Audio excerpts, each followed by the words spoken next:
أعوذ بالله من الشيطان الرجيم بسم الله الرحمن الرحيم الحمد لله رب العالمين اللهم صل على سيدنا محمد وعلى آل سيدنا محمد وبارك وسلم الحمد لله. எல்லாம் வல்ல அல்லாஹ் சுப்ஹானஹு தஆலாவின் அளப்பெரும் கிருபை ரஹ்மத் கொண்டும் பெருமானா ஸல்லல்லாஹு அலைஹி வஸல்லம் அவர்களுடைய துஆ பரக்கத் கொண்டும் ஆரம்பம் செய்கின்றேன். அஸ்ஸலாமு அலைக்கும் வரஹ்மத்துல்லாஹி வபரகாத்துஹு.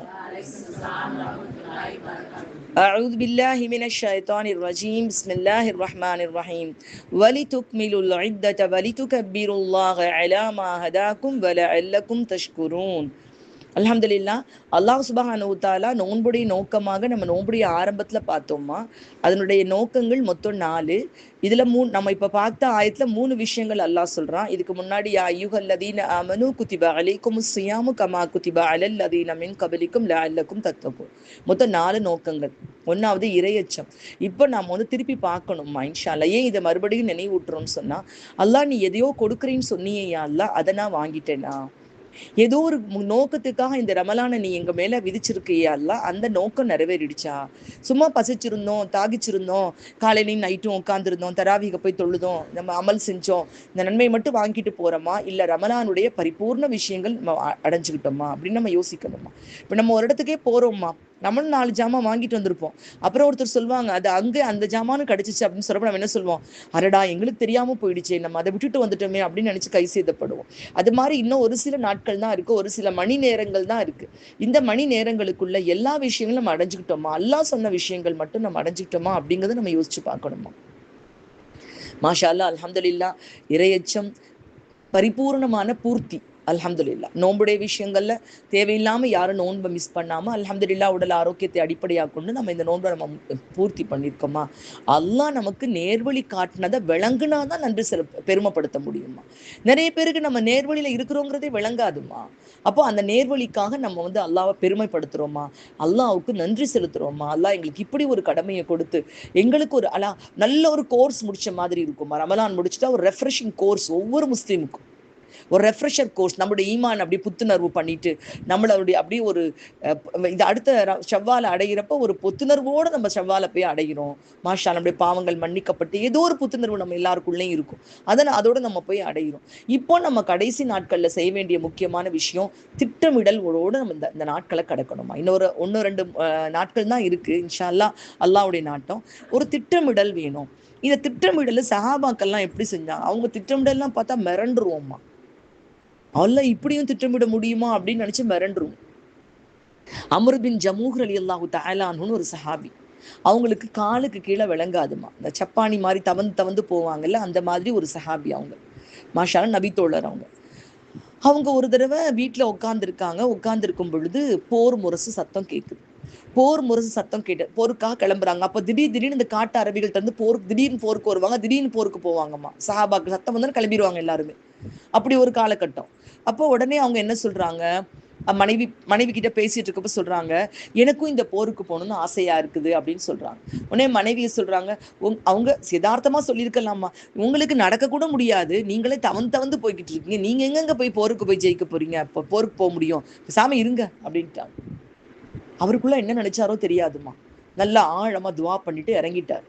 தவந்து நபிசம் அவங்ககிட்ட போயிட்டாங்க. இந்த காலத்துல என்ன சைக்கிளா இருந்திருக்கும், அந்த காலத்துல மோட்டாரா இருந்திருக்கும், எப்படி போயிருப்பாங்கன்னு கற்பனை பண்ணி பாருங்க. அவங்க வீட்டுல இருந்து தவந்து என்ன மன போராட்டத்தோடய போயிட்டாங்க. போய் சல்லாசம் அவங்க கிட்ட போய் உட்காந்து, யார சொல்லலாம், என்ன போருக்கு விடுங்க, யார சொல்லலாம் அப்படின்னு.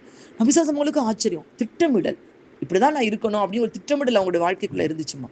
நம்ம சார், நீங்க எப்படி போவீங்க தோழரே, உங்களால எப்படி முடியும், நீங்க கவலைப்படாதீங்க, நீங்க வீட்டுல இருந்தாலே அல்லாஹ் உங்களுக்கு நன்மையை கொடுப்பான், அப்படித்தானே ஆறுதல் சொல்லியிருப்பாங்கம்மா. அவர் சொல்றார், யார சொல்லலாம், என்னுடைய உடல் சரி, என்னுடைய உடலை பார்த்து நீங்க முடிவு பண்ணாதீங்க, எனக்கு ஒரு சக்தி இருக்குது, எனக்கு வெண்கல குரல் இருக்குது, மற்றவங்க மாதிரி நடக்க முடியாது, என்னால குதிரையில ஏறி சண்டை போட முடியாது, ஆனா எனக்கு வெண்கல குரல் இருக்கு. 1வது. 2வது, வேகமா தவந்து போவேன் நான், 2 சக்தியும் எனக்கு இருக்குது, நீங்க என்னை போர்க்களத்துக்கு அனுப்புங்க, என்னால 2 உதவி செய்ய முடியும். 1வது, குதிரையில போற வீரர்களுடைய அம்புகள் கீழே விழுந்துட்டா அவங்க குனிஞ்சு எடுக்க முடியாது, அம்பு தீர்ந்து போயிட்டா அவங்களுக்கு பிரச்சனை ஆயிடும். அதனால நான் தவந்து அந்த காலடியில போய் அந்த அம்புகள் எல்லாம் எடுத்து குதிரை வீரர்களுக்கு என் கையால நான் கொடுத்துருவேன், அந்த உதவி என்னால செய்ய முடியும்.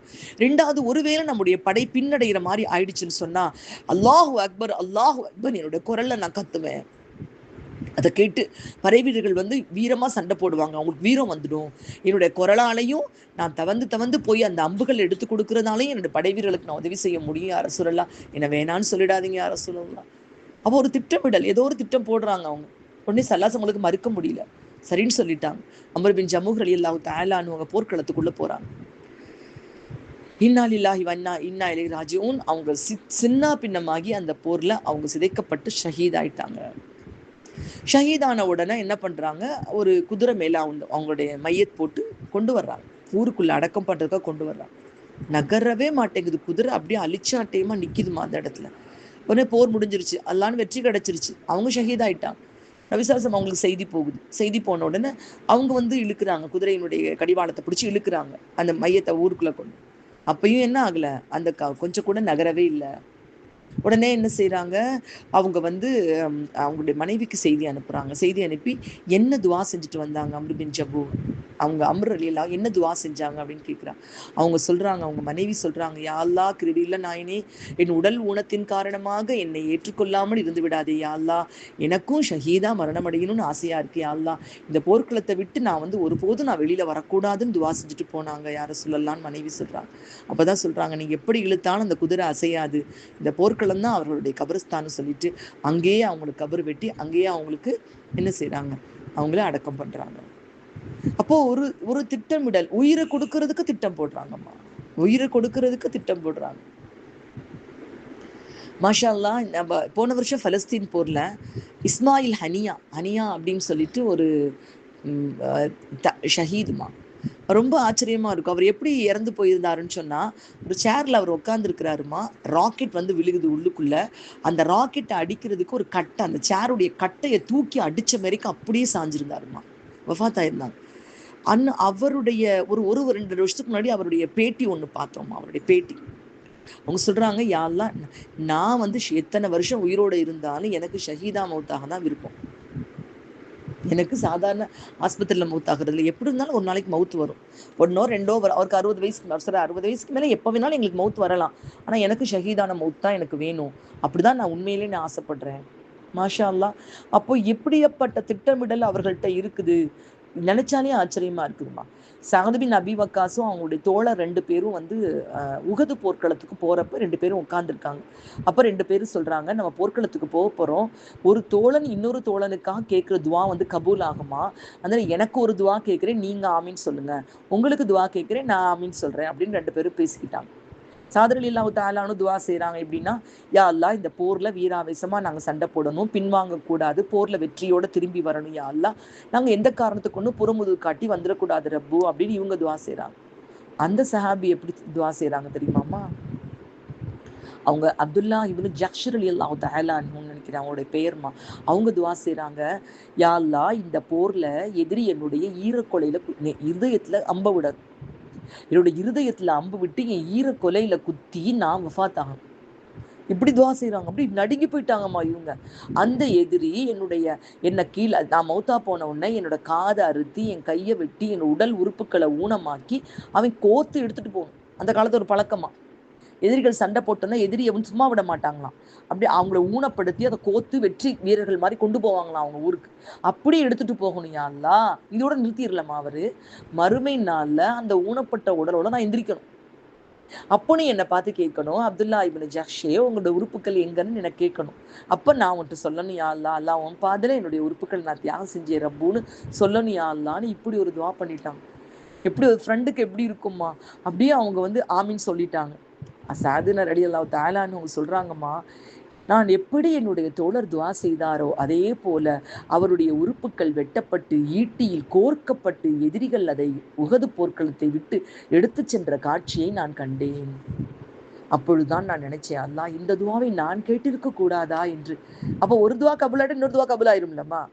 இங்க கேட்டதுக்கு அல்லாஹ் கபூல் பண்ணிட்டான், வறுமையில உள்ளதுக்கு அல்லாஹ் இப்படியும் கொடுப்பான், இதோட பல மடங்கு சேர்த்தும் கொடுக்கக்கூடியவனா இருக்கான். அப்போ அந்த துவாவை நான் கேட்டிருக்க கூடாதா என்று நான் கவலைப்பட்டேன் அப்படிங்கிறான். இப்படி நம்மளால நினைச்சு பார்க்க முடியாத திட்டமிடல்கள் அவங்கள்ட்ட இருந்துச்சு. நம்ம அவ்வளோ பெரிய திட்டமிடல் வேண்டாமா, இப்ப ரமலான் கழிய போகுது, நமக்குள்ள ஒரு திட்டமிடல் வேணும். யா அல்லாஹ், ரமலான்ல 30 நாள் நாங்க 1 மாசம் 12 மாசத்துல ஒரு 1/12 1/12னா எவ்வளோமா, ஒரு 12க்கு 1, 12க்கு 1 நம்ம நோன்பு வச்சுட்டோம். ஓகேவாம்மா? இப்போ ஒரு நேர கணக்குக்கு நான் சொல்றேன் தாய். 12க்கு 1 நோன்பு வச்சுட்டோம். அடுத்தது எங்கள்கிட்ட என்ன திட்டமிடல் வரணும்? அல்லாஹ் 12 மாசத்துல 1 மாசம் உனக்காக நோன்பு வச்ச நாங்க 24 மணி நேரத்துல அதே மாதிரி 12க்கு 1 வச்சா அவ்வளோ 12க்கு 1 12க்கு 1 2 மணி நேரம். ரொம்ப நேரம் வேண்டாம். எவ்வளோ நேரம்? 2 மணி நேரம். அல்லாஹ் 12க்கு 1, அதான் ஈக்குவேஷன். 12க்கு 1 அவனை வணங்குனா அவனை நோன்பு வச்சுட்டோம். அதே போல 12க்கு 1ங்கிற வீதத்துல 24 மணி நேரத்துல 2 மணி நேரம் மார்க்க கல்வியை கற்றுக்கொள்வதற்காக நாங்க செலவு பண்றோம். யா அல்லாஹ், திட்டமிடல் வேணும்மா வாழ்க்கையில. 12க்கு 1 அதான் சொல்லிட்டானா இல்லையா? இப்போ தினம் 24 மணி நேரம் இருக்குல்ல, அதுல 12க்கு 1 12க்கு 1 வச்சு பாருங்களேன். 12க்கு 1 24 மணி நேரத்தை 12க்கு 1 12க்கு 1 2 மணி நேரம். எல்லாம் நாங்க உன்னோட பாதையில இதெல்லாம் சும்மாலாம் வராதுமா. நம்ம நினைச்சு அல்லாஹ் நாடி ஹிதாயத்தை கொடுத்து அந்த மனசுல உறுதியை கொடுக்கணும். கூடி கூடி கலைஞ்ச கூட்டங்கள் எவ்வளவோ இருக்கலாம். அந்த உறுதியை நம்ம எடுத்துக்கணும். அப்ப 12க்கு 1 உன் பாதையில நாங்க நோன்பா கொடுக்குறோம்னா எங்களுடைய தினசரி 24 மணி நேரத்துல 12க்கு 1 மணி நேரங்கிற வீதமா 2 மணி நேரத்தை நாங்க உன்னுடைய பாதையில கொடுக்க நாங்க இன்ஷா அல்லாஹ் எங்களுக்கு சக்தி கொடியா அல்லாஹ் அந்த சக்தியை நமக்கு கொடுக்கணும் இன்ஷா அல்லாஹ். ஏன்னா இதுல ஆன்லைன்லயும் நிறைய பேர் கேட்டுக்கிட்டு இருக்காங்கம்மா. நிறைய பேருக்கு மதரசாக்கு போறதுக்கு வாய்ப்பு இல்லாம இருக்கலாம். ஆனாலும் அவங்களுமே ஒரு நாளைக்கு 2 மணி நேரம், எப்படி தொழுகைக்கு 50 நிமிஷம் போயிடும், 5 வேளை தொழுது ஒன்னா 40-45 நிமிஷம் போயிடும். மிச்சம் இருக்க 1 மணி நேரத்துக்கு ஏதாவது ஒரு விஷயம், இது திக்ராகவோ அது குரான் ஓதலாகவோ, போகவே முடியாத பெரியவங்களா இருக்கலாம், எப்படியும் கேட்கக்கூடியவங்க பலதரப்பட்ட மக்கள் இருப்பாங்க. எங்களால வீட்டை விட்டு வெளியில போய் மதரசாக்கு போக முடியாது அப்படிங்கிற சூழ்நிலை, வயதானவர்கள் பெரியவங்க இருந்தாங்கன்னா கூட 12க்கு 1 1:12 அந்த விகிதத்துல நம்ம அல்லாவுக்காக நம்ம நேரங்களை செலவு பண்ணணும் இன்ஷா அல்லாஹ். அடுத்தபடியா நம்ம என்ன நினைக்கலாம்? யா அல்லாஹ் கிருபையில நானே குணங்கள்ல எங்களுக்கு நல்ல மாற்றங்கள் வரணும். ஏன்னா அல்லாஹ் பசி தாகத்தை கொடுத்து நற்குணத்தோட நாங்க ரமலானை விட்டு வெளியில நாங்க போகணும். எங்களால அல்லாட்ட ரஹமத்தை வாங்கணும், அல்லாட்ட பாவ மன்னிப்பை வாங்கணும், அல்லாட்ட நரக விடுதலை வாங்கணும். யா அல்லாஹ் இவ்வளவே உன்கிட்ட வாங்கின நாங்க கடின உள்ளத்தோட இந்த ரமலான் விட்டு போயிடக்கூடாது. யா அல்லாஹ் எங்களுக்கு அந்த சாஃப்டான உள்ளம் வேணும். நபிசாசமோடைய உள்ளம் அவ்வளவுதான் மென்மையா இருக்குமாமா. சல்லாட்சம் அவங்க பிள்ளைகளை கொஞ்சுவாங்களாம். அப்போ ஒரு சஹாபி வந்தாராம். யாரும் சொல்லலாம், நீங்க என்ன இப்படி பிள்ளைகளை கொஞ்சுறீங்களே யாரும் சொல்லலாம், எனக்கு 10 பிள்ளை இருக்கு, நான் ஒரு நாள் இப்படி நான் கொஞ்சினது இல்லையே அப்படிம்பாங்களாம். இப்போ நபி உங்களுடைய இருதயம் கல்லா இருக்கா தோழரே? அல்லாஹ் அந்த கடினத்தை எனக்கு கொடுக்கல. அவ்வளோ ஏன் மென்மையா இருக்குதுல. மென்மையா இருக்கிறது ஈஸிமா, கடினமா இருக்கிறது கஷ்டமா. மன்னிக்கிறது ஈஸி, மனசுல வன்மமா வச்சிருக்கிறதான் கஷ்டம். நம்ம நினைக்கிறோம் என்னால மன்னிக்கவே முடியாது, ஆனா மன்னிக்கிறது மனுஷனா ரொம்ப லேசா போயிடும் மனசு. அப்ப நற்குணத்தோட இதை விட்டு நம்ம கடந்து போகணும். அடுத்த திட்டமிடல் என்ன இருக்கணும்னு சொன்னா, யா அல்லாஹ் எப்படி நாங்க இந்த நோன்பை ஒரு சிரமமா இருந்தாலும், எல்லாமே நோன்பு ஈஸியா இருக்காதுமா, கொஞ்சம் சிரமங்கள் இருக்கதான் செய்யும். அதை நாங்க எப்படி நாங்க செஞ்சோமோ அது மாதிரி நாங்க வரக்கூடிய காலங்கள்ல எங்களோட ஃபர்லான வணக்கங்களை நாங்க யாருக்காக விட்டு கொடுத்துடக்கூடாது. யா அல்லாஹ் எதுக்காக விட்டு கொடுத்துடக்கூடாது ரஹ்மானே. ஒரு பெரியாருக்கு அசர் தொழுகை பிந்திருச்சு. எப்பவுமே ஜமாத்தோட போய் தொழுகிறவர் அந்த ஜமாத் பிந்திருச்சு. விட்டுட்டு அப்புறம் தொழுதுட்டாரு. தொழுகாம இருந்திருக்க மாட்டாங்க. அழுன்னு அழுகிறார் அவர். இவர் அழுகிறத பார்த்துட்டு செய்தி கேட்டு எல்லாரும் வரவே ஆரம்பிச்சிட்டாங்க. ரொம்ப அழுகிறா. ஃப்ரெண்ட்ஸ் எல்லாம் என்னாச்சு அப்போ அவங்க சொல்றாங்க, எங்க வீட்டுல ஒரு மவுத்து நேர்ந்திருந்தா நீங்க வந்திருப்பீங்கல்ல. அவர் கேட்கிறார், எங்க வீட்டுல ஒரு மவுத்து நடந்தா நீங்க வந்திருப்பீங்கல்ல. நபிசாசம் என்ன சொல்லியிருக்காங்க? ஒரு மனுஷனுக்கு அசர் தொழுகை போயிடுச்சுன்னு சொன்னா அவனுடைய உறவுகளும் அவன் சொத்துக்களும் பறிபோனதற்கு சமமான தோல்வியை அவன் சந்திச்சுட்டான், துக்கம் சந்திச்சுட்டான். அசர் தொழுகைய ஒரு மனுஷன் விவரம் தெரிஞ்சு விட்டுட்டானா அந்த மனிதனுக்கு அவனுடைய சொத்துக்களும் அவன் உறவுகளும் ஒரே நேரத்துல பறிபோனா எவ்வளவு பெரிய துக்கமோ அவ்வளவு பெரிய துக்கம்னு சொன்னாங்களே. நான் அசருக்கு இன்னைக்கு பள்ளிவாசலுக்கு வரலையே, அப்ப என்னை துக்க விசாரிக்க நீங்க வரல இல்ல, அப்ப எப்படி நீங்க லேசா நினைச்சீங்க அத அப்படின்னு சொல்லி அழுகிறார். அப்ப நம்ம இதை விட்டு கடந்து போறப்ப நம்ம அல்லாஹ்ட்ட துஆ செய்வோம். யா அல்லாஹ் எங்களுடைய ஃபர்லான வணக்கங்களை நேமமாக தவறி விடாமல், கலா செய்து விடாமல், அந்தந்த நேரத்தில் உரிய நேரத்தில் நேரம் பிந்தாமல் யா அல்லாஹ் அழகிய முறையில் நிறைவேற்றி எங்களுடைய கடமைகளுக்கான கேள்விகளை விட்டும் நாங்கள் தப்பித்துக் கொள்ள எங்களுக்கு அருள் செய்வார் ரஹ்மானே. இது ஒரு திட்டமிடல்மா, அல்ஹம்துலில்லாஹ். அடுத்த ஒரு திட்டமிடல் என்ன? இதெல்லாம் நமக்கு கிடைக்கிறதுக்கு யார் காரணம்? நம்ம ரமலான்னு ஒண்ணு வந்துருச்சுமா, அது எப்படி வைக்கணும் அது எல்லாம் நமக்கு சொல்லி கொடுத்தது யாருமா? தொழுகைன்னு ஒண்ணு வந்துருச்சு, 5 வேளை தான், அது எப்படி தொழுகணும், எப்படி ருக்கூ பண்ணணும், எப்படி செஞ்சதா அப்படின்னு சொல்லி கொடுத்தது யாருமா? நம்ம நபி. அப்போ நம்ம நபி நேசிக்கக்கூடிய உம்மத்தான் நான் ஒரு நாளைக்கு ஏதாவது ஒரு வேலையை பண்ணிட்டு தான் நான் போவேன். ஏதாவது ஒரு வேலை எங்க நபிக்கு இந்த வேலை பிடிக்கும், அந்த வேலை செஞ்சிடுவேன். அது எந்த வேலையா இருந்தாலும் பரவாயில்ல, எங்க நபி செய்ய சொன்ன வேலை அந்த வேலை. நபிசாசம் செஞ்ச சுன்னத்தான விஷயங்கள் எல்லாமே நம்ம எப்படி வந்து அது கழிவறைக்குள்ள எப்படி நுழையணும், கழிவறையை விட்டு எப்படி வெளியே வரணும், கழிவறையில எப்படி உட்காரணும் சொல்லி கொடுத்துருக்காங்க நம்ம நபி ஸல்லல்லாஹு அலைஹி வஸல்லம். அவங்களோட வாழ்க்கையை பின்பற்றுவையா அல்ல, எங்களோட வாழ்க்கையில அவங்க வாழ்க்கையை நாங்க பின்பற்றணும். எதை செஞ்சா அவங்க சந்தோஷப்படுவாங்களோ, எதை செஞ்சா அவங்க வந்து அவங்க மனம் இருந்தாங்கன்னா அவங்க மனசு எப்படி சந்தோஷப்படுமோ, உலகத்துல அவங்க இருந்தாங்கன்னா எப்படி சந்தோஷப்படுமோ அந்த மாதிரியான ஒரு காரியத்தை நாங்க இந்த உலகத்துல செஞ்சுட்டு தான் போவோம். யா அல்லாஹ், செய்யாம நாங்க போவே மாட்டோம். நபிக்கு எந்த காரியம் சந்தோஷப்படுமா? நமக்கு எல்லாருக்கும் தெரியும். ஒரு மனிதரை சந்தோஷப்படுத்தினா நம்ம நபிக்கு சந்தோஷமா இருக்கும். யாரையும் நோவினப்படுத்தாம சந்தோஷமா இருக்கும். அல்லாவுக்காக தியாகம் செய்யறப்ப சந்தோஷமா இருக்கும்.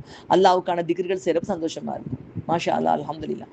அப்போ நபி ஸல்லல்லாஹு அலைஹி வஸல்லம் அவர்கள் எதை செய்தால் மகிழ்ச்சி அடைவார்களோ அந்த மாதிரியான ஏதாவது ஒரு காரியத்தையாவது நான் இன்னைக்கு ஒரு நாள் செய்யாம நான் இன்னைக்கு தூங்க மாட்டேன், ஏதாவது ஒண்ணு இன்ஷா அல்லாஹ். அதே மாதிரிமா இன்னொரு திட்டமிடல் வேணும். என்னன்னா, நம்ம இந்த ரமலான் முடிச்சுட்டு போறோம். ஒவ்வொரு நாள் இரவு தூங்குறப்பையும் ஒரு சின்ன கேள்வி நமக்குள்ளாங்க. இன்னைக்கு இப்ப எப்படி உட்காந்து நம்ம நினைச்சு பாக்குறோம் பாத்தீங்களா, ரமலான் முடிஞ்சிருச்சு, எப்படி நம்ம ரமலானை செஞ்சோம், அல்லா நம்ம துவா செய்யறோம், அல்லா எதையாவது விட்டுருந்தா மன்னிச்சுக்கோயா அல்லான்னு கேட்கிறோம் பாத்தீங்களா. அதே மாதிரி இன்னைக்கு காலையில இருந்து இன்னைக்கு சாயந்தரம் வரைக்கும் நான் என்ன தப்பு பண்ணேன், இதுல எதை நாளைக்கு நான் குறைக்க முடியும், நாளைக்கு எதை அதிகப்படுத்தணும்னு நினைச்சிடக்கூடாதுமா, அது ரொம்ப முக்கியம். இன்னைக்கு எதை குறைக்க முடியும், என்னால எந்த பாவத்தை என்னால குறைக்க முடியும், நான் இன்னும் எப்படி செஞ்சிருக்கலாம் இந்த விஷயத்த, ஒரு சின்ன ஒரு திட்டமிடல். ஒவ்வொரு நாள் நைட் தூங்குறப்ப கொஞ்ச நேரம் அப்படியே அமைதியா உட்காந்து, பெருமானசர் படக்குன்னு தூங்கிட மாட்டாங்க. என்ன செய்வாங்க, நான் பெருமானசர் எல்லாம் சொல்லுவாங்க, பிஸ்மில்லா சொல்லி பாயை தட்டுவாங்க. பாயை தட்டிட்டு தான் தூங்குவாங்க, தட்டாம தூங்க மாட்டாங்க.